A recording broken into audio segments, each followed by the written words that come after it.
¿Qué tal amigos? Les saluda Mario Maribeña, estudiante del primer semestre de turismo desde la Universidad Estatal de Milagro. Aquí aportando con una breve reseña histórica sobre la naciente República del Ecuador. El 13 de mayo de 1830, las corporaciones y padres de familia de Quito resolvieron constituir un estado libre e independiente, con los pueblos comprendidos en el Distrito del Sur y los más que quieran incorporarse, mediante las relaciones de naturaleza y de recíproca convivencia. Semanas después, en agosto, se reunió en Riobamba la primera asamblea constituyente. Uno de los problemas que afrontaron los padres de la patria fue cómo bautizarían al nuevo país. El tradicional nombre de Quito, herencia indígena mantenida por la Real Audiencia, despertó resistencia entre los representantes guayaquileños y cuencanos. En aras de la unidad, se resolvió llamar al nuevo estado como lo habían hecho los sabios franceses que lo visitaron años atrás para hacer estudios sobre la línea equinoccial. De este modo nació el Ecuador. La característica del país en su nacimiento fue la regionalización. Tres espacios que habían prevalecido en el último periodo colonial se consolidaron: la Sierra Centro-Norte, con su eje Quito, retuvo la mayoría de la población y la vigencia del régimen hacendario. La Sierra Sur, nucleada alrededor de Cuenca, tuvo una mayor presencia de la pequeña propiedad agrícola y la artesanía.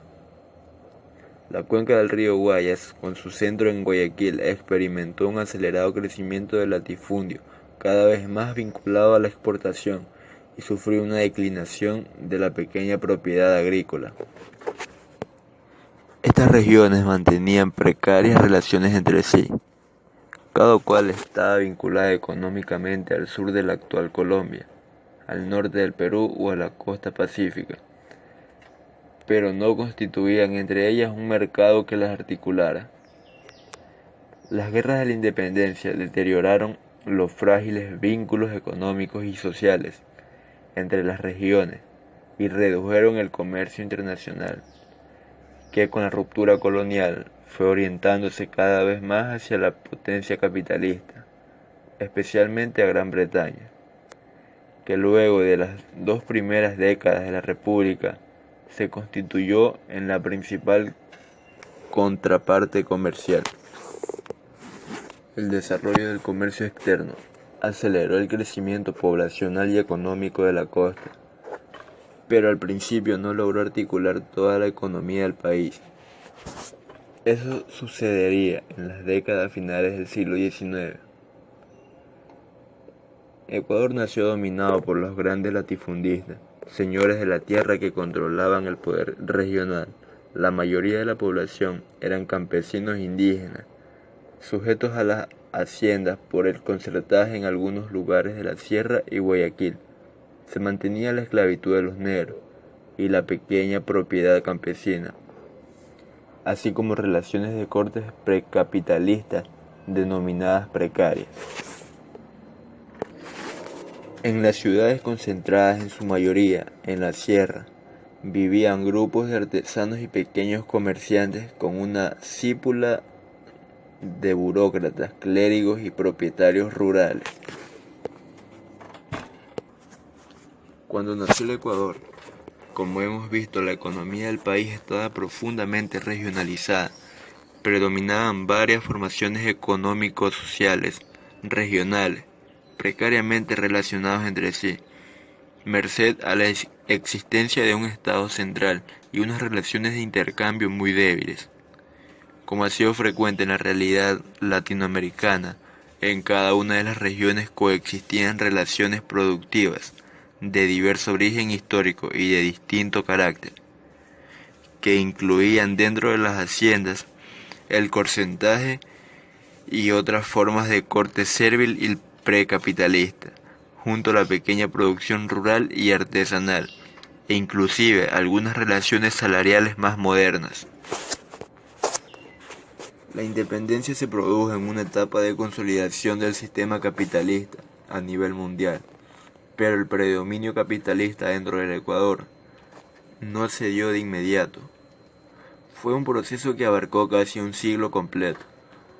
Por una parte, la influencia del mercado mundial fue creciendo hasta volverse determinante a fines del siglo XIX, con el auge de las exportaciones del cacao.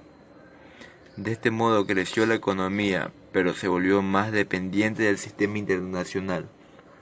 Por otra parte, las relaciones sociales capitalistas fueron también ampliándose en la sociedad ecuatoriana, hasta que volvieron dominantes, ya que en el siglo XX, aunque se mantuvieran rasgos serviles y precapitalistas fuertes, así como notorios especificidades regionales. Al cabo de un primer periodo de fuerte regionalización, en el que solo tuvo influencia parcial del mercado mundial en las décadas finales del siglo XIX, se abrió un periodo nuevo en la economía del Ecuador de predominio capitalista y de mayor integración regional. A inicios de los 20, el Ecuador de predominio capitalista y de mayor integración regional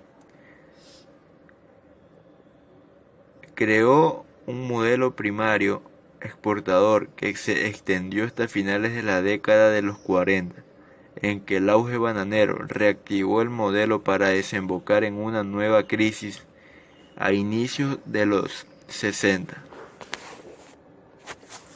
Allí se abrió un nuevo periodo que se configuró en la década siguiente, los 70, con la exportación petrolera. Ese periodo se extiende hasta el presente.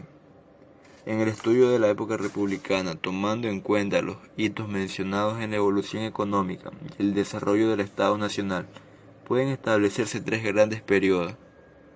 El primero, desde la fundación hasta finales del siglo XIX, caracterizado por la vigencia del Proyecto Nacional Criollo. El segundo, desde el inicio de la Revolución Liberal hasta los 60 del siglo XX, en que el capitalismo ecuatoriano funciona inserto en el sistema mundial y predomina el proyecto nacional mestizo.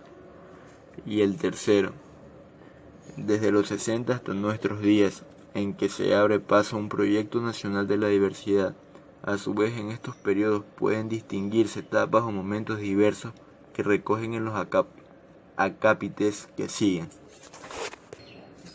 La nación de república surgió sobre bases de dominación económico-social de los indígenas, campesinos, mestizos y grupos populares urbanos.